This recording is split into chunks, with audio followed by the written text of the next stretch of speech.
continuidade à nossa disciplina de seminário de iniciação à pesquisa. A aula de hoje é sobre as modalidades de pesquisa. A gente já viu isso um pouco na introdução, lá nos conceitos, né? Mas hoje a gente vai ver realmente umas publicações de pesquisa e ver como é que elas se enquadram nessas modalidades. Antes disso, vamos ver as fases de uma pesquisa. A primeira fase de uma pesquisa é o planejamento. Sem planejamento não tem como ter um bom resultado, não tem como chegar lá no objetivo, né? E é nesse planejamento que a gente vai estar escolhendo o tema da pesquisa, se vai se definir um orientador quando isso for necessário, porque o pesquisador pode já ter autonomia, né? E está desenvolvendo conhecimento sem necessariamente ter um orientador.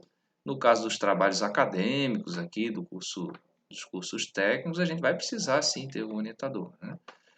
E aí vou fazer aquela famosa pergunta da pesquisa, né? O que eu quero resolver com essa pesquisa, onde eu quero chegar. E com isso a gente define o universo a ser abordado, qual é a população, quais são as delimitações do meu projeto.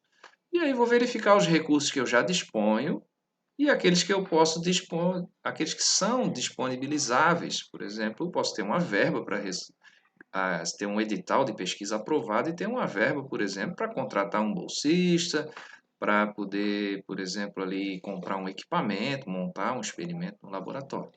Então, tudo isso tem que fazer parte do planejamento e o que a gente chama de projeto de pesquisa.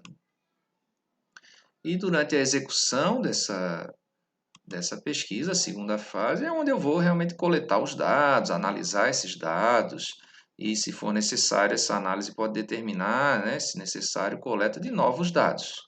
Se o meu planejamento for ruim, eu tenho uma séria chance, né, de fracassar também na execução, né? E depois de executar, eu vou ter que agora sim, depois de coletar e analisar e compilar esses dados, eu vou fazer a redação, transformar isso em um documento técnico científico. Então, eu vou registrar essas fases anteriores aí de planejamento e execução num formato científico, por exemplo, uma tese de doutorado, uma dissertação de mestrado, uma monografia de graduação ou um trabalho de conclusão de curso técnico. Cada um tem o seu formato, que a gente ainda vai ter uma aula sobre isso, né? Sua composição aí. E, finalmente, vou divulgar. Então, a divulgação, por exemplo, no TCC pode ser a apresentação para uma banca, para o meu orientador, pode ser ali eu publicar um artigo numa revista científica, pode ser eu publicar esse estudo, essa redação, né, numa base de dados, por exemplo, da instituição. Tá? No caso aqui do IF, a gente vai ter que entregar lá um CD, né, com esse trabalho gravado na biblioteca para ser publicado nas bases de dados, né? Vou ter que entregar uma cópia escrita também na biblioteca e, claro, depois de aprovado pelo meu orientador. Então, alguns conceitos aqui, eu tenho que ter um método, que é o caminho a ser percorrido. Isso eu vou ter que trabalhar muito bem na fase ali de planejamento da minha pesquisa, no meu projeto de pesquisa, né? Senão não vou conseguir. Todo caminho é ruim para quem não sabe onde chegar, né? Então tem que ter um método muito bem definido, porque senão eu posso coletar os meus dados de maneira errada e analisar eles de maneira errada e não chegar no resultado desejado, né? Metodologia é o estudo dos métodos, dos princípios desses métodos de pesquisa. Posso fazer, por exemplo, uma pesquisa metodológica para eu avaliar vários métodos de estudos, né? E a técnica, né? A técnica que eu vou usar na execução da minha pesquisa. Qual procedimento eu vou usar? Eu vou usar formulário, eu vou usar gravação de entrevistas, eu vou usar softwares de análise de dados, eu vou ter que montar um experimento, vou ter que montar um tanque para cultivar lá os meus organismos aquáticos e como é que eu vou avaliar a qualidade dessa água, desse tanque, como é que eu vou avaliar a ração, o crescimento, né, dos peixes ali, por exemplo, dos camarões. Então, técnicas de pesquisa pode ser a entrevista, o questionário, a observação mesmo, um experimento. E aqui, das aulas passadas, a gente já viu aqui as categorias de pesquisa. Não vou repetir tudo isso não, mas nós vamos estudar aqui quatro publicações agora para ver onde é que se enquadra, como é que ela se enquadra, né? Então, vamos ver aqui esse primeiro conceito, né, da pesquisa básica, né? Pesquisa básica não quer dizer que ela é simples, tá? Pesquisa básica é porque ela vai ser fundamento para outras pesquisas, tá? Não é que ela é mais fácil de fazer do que uma pesquisa de ponta, não, tá? Então vamos ver esse artigo aqui, produção, propriedades e aplicações de oligosacarídeos. Então vamos ver esse artigo, deixa eu passar aqui para o outro modo, para a gente ler dar uma passada nesse artigo. Muito bem, temos aqui o artigo, vamos ampliar um pouquinho. Então, está aqui a Ellen, né? Então, estão aqui os autores, Ellen Christine Guizet, Tatiana Hiroshi, Maria de Lourdes. Então, aqui tem um resumo, né? O abstract é o resumo traduzido para o inglês. E vejam que aqui já na introdução ela está citando vários autores, né? Falando aqui sobre o que são os polissacarídeos, citando vários autores, várias maneiras de citar, entre parênteses com a data.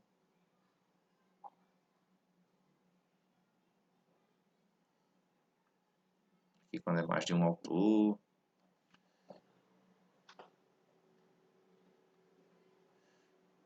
Então veja aqui, ó, na obtenção aqui dos oligosacarídeos, ó, por métodos enzimáticos, eu também está citando outros estudos de outros autores.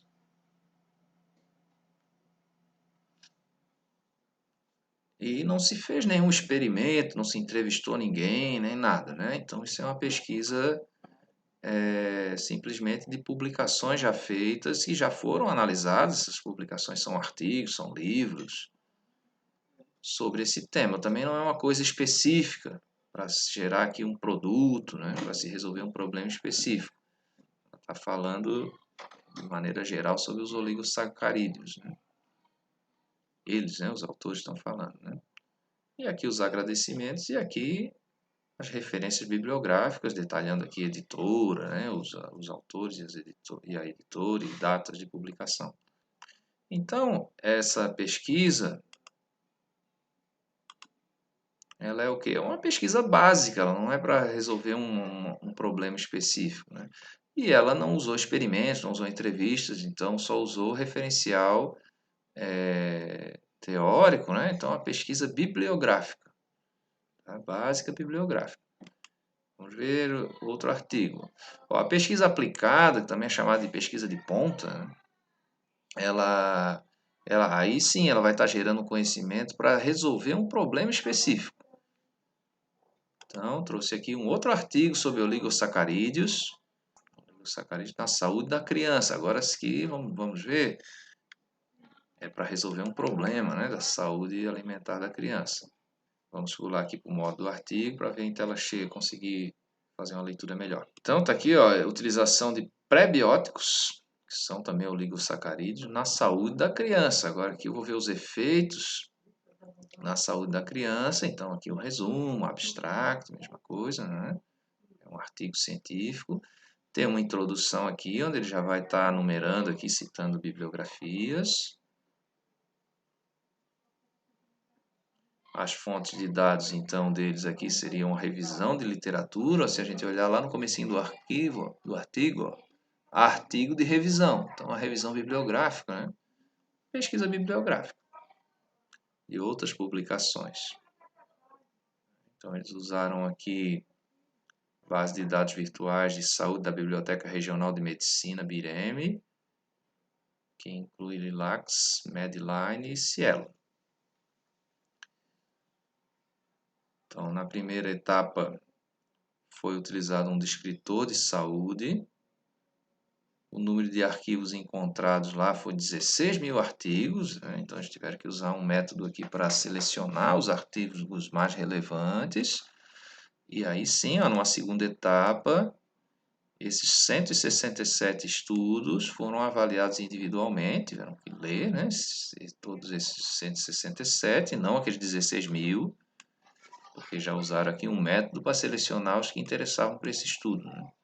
E aí se fez uma síntese dos dados e uma discussão. A síntese dos dados está nessa tabela 1 e a discussão. E aqui o referencial que eles usaram, né? Os 167 artigos, documentos, né? Então, voltando aqui para o slide, ó, como seria essa pesquisa? Também é de oligosacarídeos, né? Só que nesse caso ela tem uma aplicação que seria a saúde da criança, né? Vai abordar a questão da amamentação ali, né?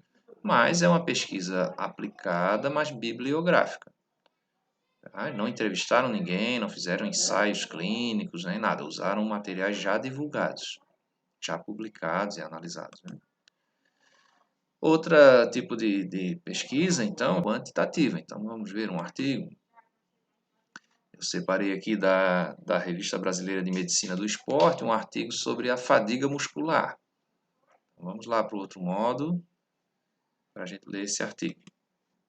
Então, está aqui, Revista Brasileira de Medicina do Esporte, efeitos da fadiga muscular induzida por exercícios no tempo de reação muscular fibulares em indivíduos sadios.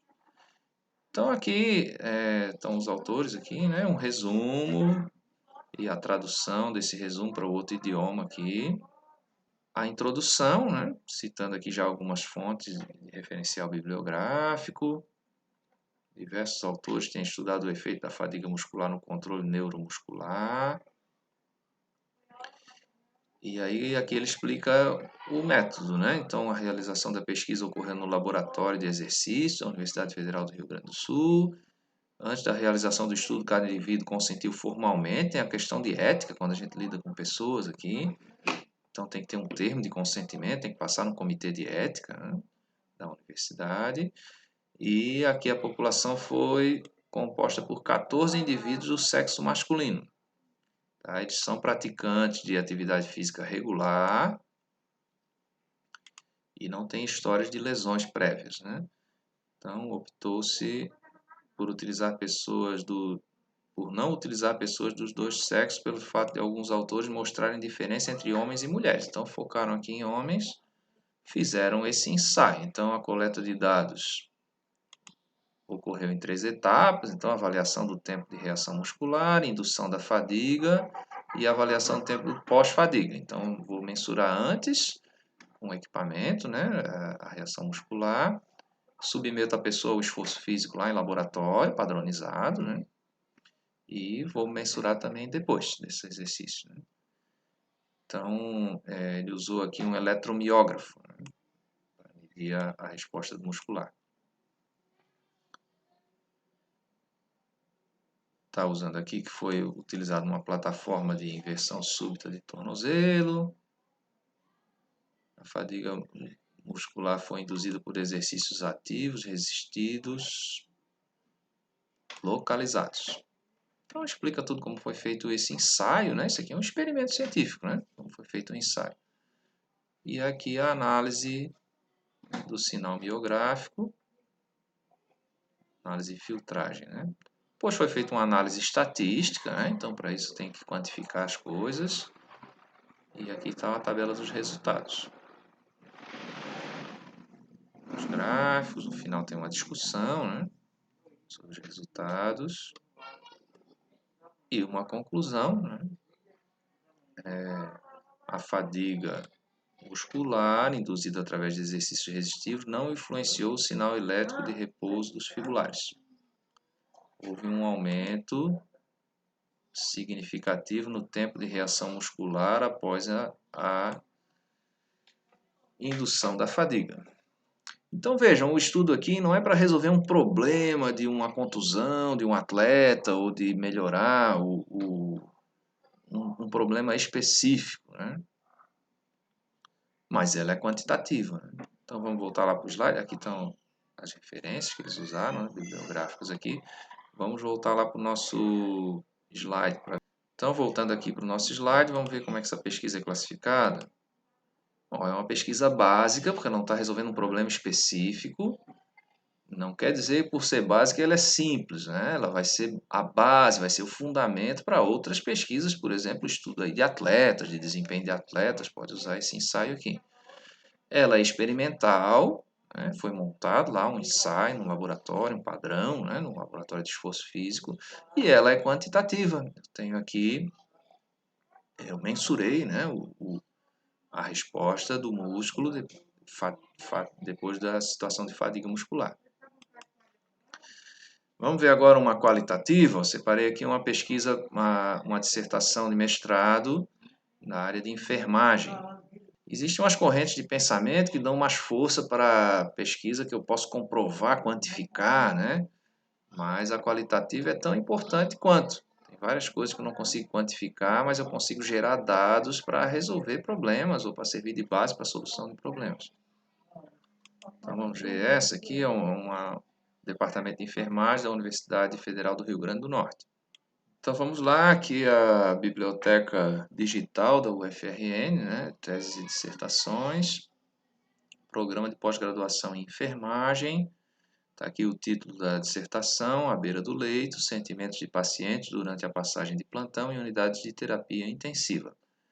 Mabel Maria Marques Pereira tem o resumo, né? Fez esse levantamento de dados com os pacientes da UTI, extract, e aqui vamos abrir ela, PDF aqui. Então, como é uma pesquisa que trabalha com pessoas aqui, tem que se ter também, passar pelo comitê de ética da universidade e tem que se ter a assinatura de um termo da pessoa ou do familiar autorizando o uso desses dados. Normalmente não se usa o nome das pessoas, né, mas por eu ter que estar lidando com as pessoas, eu tenho que ter o consentimento para que esse estudo também não interfira lá na recuperação dessas pessoas, né? Então, passa pelo comitê de ética, né? Então, aqui o formato de dissertação padronizado lá da universidade, capa contra capa. Aqui o termo de aprovação, dedicatória, agradecimentos, o resumo e o abstract. Aqui siglas, sumário. E a introdução já começa aqui citando vários autores, ó, tem algumas maneiras de fazer citação, né? Aqui o sobrenome e a data. Outra maneira aqui, ó, o sobrenome e a data entre parênteses, aí tudo letra maiúscula. Quando são mais autores, aqui 2 autores. Então, tudo isso aqui é a introdução.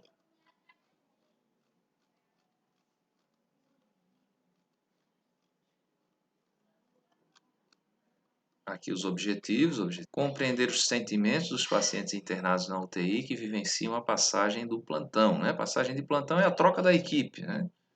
Cada 12 horas ali é trocada a equipe de trabalho.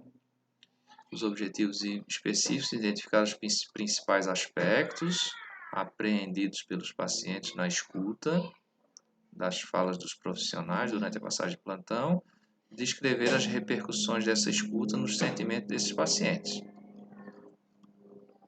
Então, aqui a revisão de literatura, também conhecida como revisão bibliográfica, vai citar os vários autores que se usou como base para esse estudo.